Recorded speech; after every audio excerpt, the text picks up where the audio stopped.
নৃশংস এক হত্যাকাণ্ড। প্রথমে ছিনতাইকারী সন্দেহে আটক করা হয় শাহাদাতকে, এরপর পালাক্রমে গানের তালে তালে পেটানো হয় তাকে। মৃত্যু নিশ্চিত হবার পরেই বন্ধ হয় সেই মারধর। বীভৎস এই হত্যাকাণ্ডের ভিডিও সামাজিক যোগাযোগ মাধ্যমে ভাইরাল হলে তদন্তে নামে পুলিশ। বন্দর নগরীর চট্টগ্রামের বিভিন্ন স্থানে অভিযান চালিয়ে গ্রেফতার করা হয় শাহাদাতকে হত্যায় জড়িত ৩ জনকে।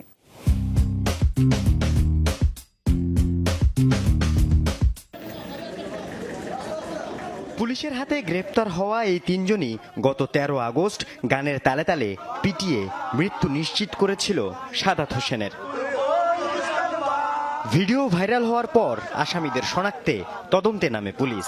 বের হয়ে আসে চাঞ্চল্যকর তথ্য।